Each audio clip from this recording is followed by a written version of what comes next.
Silly Conversations, the podcast. Your host, Denzle Mills. My podcasting people, we're back. Just when you thought that the possibility of this stupidness cannot get any worse or any better, we have some more silly conversations.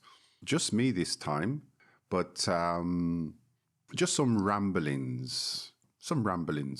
And it's time for the Winter Olympics. So we'll do a bit of talking about that. But something happened this week in one of the classes, which left me with a very, very nice feeling. And it's not very often when you have a class. And this was a kind of intermediate to advanced group. And it's very nice when everybody shared something on a deeper level. Now, it wasn't like a psychiatry or psychology session, but you know when people actually share something more about their life, the things that they're going through at this moment, their aspirations and plans, future plans. And it was quite nice. I won't go into too much detail because it was, personal, but it kind of left a very nice feeling within the group. It gave me that sensation that that session was a really cool session with people being open, honest, giving a little bit more of themselves. And the most important thing, there was no grammar work. It wasn't a place to start correcting people unless they asked for the correction, but it was more them sharing something about them as people, not students, them as people. And of course, your master of ceremonies obviously shared, like I always do, something about me, my life, and the things I've been doing. So that was really nice, actually. And it hasn't happened in any kind of class or training session for a very, very long time. And that's why it's stuck into my mind. And we don't say stuck into, just stuck. Stuck in my mind. That phrase, I'm not too sure if it makes sense. It made an impact. That's better. It made an impact on how I see things or how I thought of that session. So we're back. It's another monologue. It's talking about the day-to-day, the general activities, what we've been doing. And again, through the YouTube feed, there are, quite a lot of things that have been coming through.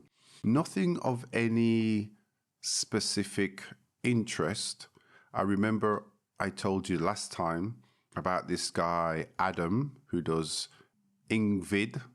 He then did another small video, short video on some phrasal verbs, all beginning with, I can't remember now. When I remember, I'll tell you. But it was just like a group of phrasal verbs. And he's got a nice presentation style. And then what else have I been up to? Oh, yes. Do you know, I'm on a bit of a Chinese cooking mode. So I think it started a few weekends ago. And just for a change, so I've been doing quite a lot of different types of Chinese meals or Chinese cooking, kind of stir fry, and very good. And what I have planned today for lunch, and today is, I'm recording this on a Friday. This Friday, today, I'm going to be trying out a new Greek recipe. I follow this woman on YouTube, and she's Greek, and she makes these nice Greek recipes. Very, very simple, some of them. You know one thing though, she uses an incredible amount of salt. It's amazing she doesn't have hypertension or something, because when she puts salt in, she puts salt at the beginning, and then she'll put salt in the middle, and then she'll taste it, and then she'll put some more salt in, and then just to finish off, she puts some more salt. So it's like rice and salt, or meat and salt. But anyway, she made this vegetarian, and it's something simple with just rice and I can't remember the name. I'm not very good at this. Now, it's not fennel, leeks. Okay, leeks. Leeks are in Spanish, I don't remember. So that's going to be your homework. Your homework is to find out what leek, okay? It's like an onion, part of the onion family. So your job is to find out what leeks are in Spanish and German and Italian. There you go. So that's what I'm going to be making today. And it's just rice, leeks, some other vegetables, and with some feta cheese and some olives. Looks very easy. Looks as if it could be very tasteful. So that's what I'm going to be doing. And now let's get on to what's new. Now, you know I'm a fan of athletics. You know, well, you should know. If you don't, obviously you haven't been tuning in to the podcast very often. Oh, one other thing. I know I have another new subscriber. And Christina, she knows who she is, Chris. She's been religiously listening to my podcast. And then when I see her, she kind of quizzes me, asks me some questions about some of the phrases or expressions. So, Chris, thank you very much. And the new subscriber, Francesca. Did I say Francesca or Francesca? Francesca, right? Francesca. She's a new subscriber, and she subscribed right in front of my eyes. Now, whether or not she listens or not, that's a different thing. Maybe I should put a test and say, Francesca, where did we have lunch when we met? And if she responds, she listens. If I get no response in the next 16 months, then obviously she doesn't listen to the podcast. But anyway, back to the point. The Olympic Games. Love the Olympic Games. Love athletics. And this week starts the Winter Olympics. The Winter Olympics. This Winter Olympics are in Milan. So it's actually in Europe. A place called Cortina.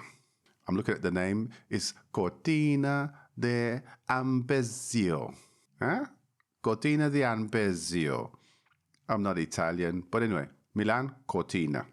And one of the greatest, and I say with a little bit of tongue and cheek, and if you don't know what tongue and cheek is, go and look it up. More homework. But one of the greatest sports and the strangest is curling. Curling. This is the one, and this is the great thing.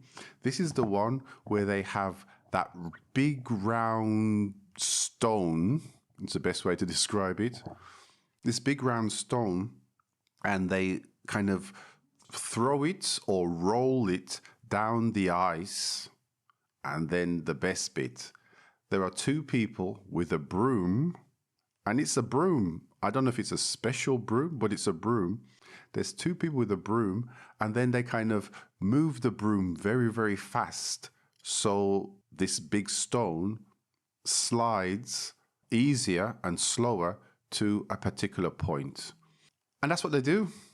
That's curling. Now, I needed to find out a little bit more for this podcast. Now, I'm not saying this is going to be the definitive podcast on curling. It's going to be my take, my view on curling. Because I remember like watching this years ago, and I just thought, why? And then I kind of got into the curiosity about what kind of training, because the stone, that's what it's called, the stone is quite heavy. Okay, so obviously the people or the person who roll the stone, I imagine they do some kinds of weights, stretching for mobility, that kind of flexibility type of thing. And also, I suppose, practice to, I don't know if you say throw or roll. We'll say roll. Practice to roll the stone to a specific position. It's a bit like bowls, when people play with bowls. So on that side of thing, I can see quite possibly what gym work, training that these people do. The other side is the people with the brooms. Oh, I just made a big mistake. I said the other side is the people. The other side are the people. Remember, people are the people with the brooms. And what kind of gym work training and also the selection process? Could you imagine the selection process for this job? You go into the room and they'll probably just, interview you and say, I don't know, if you're Swedish, they'll say Bjorn, or a Viking, Bjorn, how long have you been sweeping? And Bjorn responds, oh, I've been sweeping for about 6 years now in the local team and 1 year in the national team. But remember, this is the selection for the Olympic team. So then Bjorn comes in and they do, I suppose, the general interview. Bjorn, how are you? What do you like to eat? How long have you been doing the sweeping, etc.?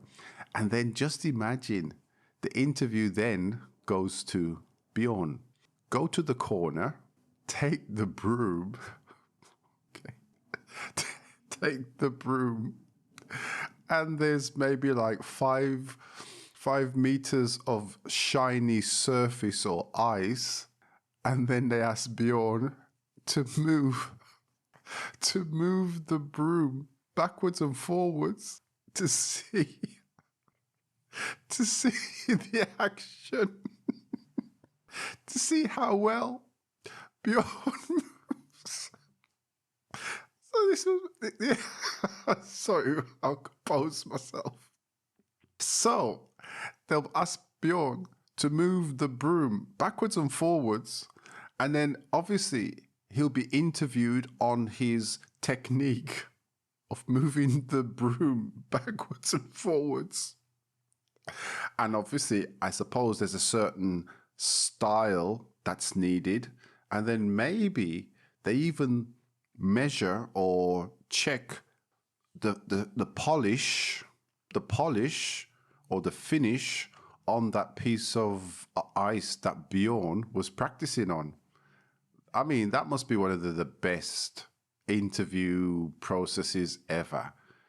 And then if you're starting in the game and, they're doing trials for the teams, there could be like 6 or 7 people sitting outside an office or an ice skating ring or somewhere, sitting outside an office, all with their polishing machinery, gloves and socks. And I could imagine them doing the kind of warm up, the stretching, the rotation of their shoulders and their arms, the bending of the knees, the squats, all ready for this interview. And then in the interview, you've got like, I don't know, probably 5 or 6 older fuddy-duddies. Fuddy-duddies are like old people who are very complaining. They complain a lot. These old fuddy-duddies who were ex-curling specialists or champions and members of the curling committee, okay, interviewing these people. It's great. I mean, this is just my imagination. So as I found out, because I want to be a professional when it comes to this whole curling idea. It's maybe a sport I could probably do. So the objective, the purpose, is to basically slide the stones, these big stones, to be the closest to a center point. Okay, so they have like a point on the ice, and it's the team that can slide their stones to the center of this point, or the closest to the center of this point. And you know, the stones, first of all, these stones are only made in Scotland, as I understand. Only made in Scotland. And then the Olympic stones, or the Olympic quality stones or certified stones, are around about 600 or 700 euros per stone. Yeah? So they make these stones just for the Olympics every 4 years, and each stone is about 700 or 800 euros. In the team, they need 16 stones. So I don't know how long a stone lasts, but 16 stones at 700 or 800 euros each, made in Scotland. So that's it. The brooms, not too sure about the brooms. Maybe, I don't think it's the ones you buy from Mercadona. Okay, that's for sure. Oh, I forgot to tell you, the stones are like from granite, and they weigh about 30, I think it's about 30 kilos. I think with this sport, with this sport, they measure the weight of the stones in pounds. So it's about 40, 45 pounds each stone. They make it like a pebble, like a stone that you'd find at the beach, that oval shape. So that's the form, the shape of these 40-pound, 700 euro stone. And they have 16 of them. Then my question was, why? Why the sweeping thing? And apparently the ice isn't 100% smooth. It has like a small texture to it. So the sweeping is to basically make you look stupid, but you're in the Olympic Games, so I shouldn't be so disrespectful because they're in the Olympic Games sweeping. I remember when I didn't have a vacuum cleaner at home, I used to sweep a lot. Probably it was my time to join a team. I don't know, the Spanish curling team or something. But I should have seriously considered that when in those days when I didn't have a vacuum cleaner. But now, no sweeping. So the sweeping effect kind of generates friction on the ice, which basically melts areas of the ice where they're sweeping very fast, which means the stone actually floats on water because it makes a thin, very thin layer of water and makes the stone slide a little bit easier. And then the idea is to, as you've seen, as it gets closer to that center point, the sweepers, and I don't know if they're called sweepers, but anyway, the stone rollers' friends, okay, that's the best way to put it. The stone rollers' friends sweep like mad people that last 30, 40 centimeters away from that center point, so the stone gets closer. The strategy to win the game, and that's it. That's curling. Now, you're not going to believe this. You know, like in all sports, there is controversy, there is cheating, all these kind of things. Now, would you believe that even in curling, there was controversy? Yeah? They call it technological doping. Technological doping. So the people weren't taking drugs, sorry. The people weren't taking drugs to sweep faster like crazy people.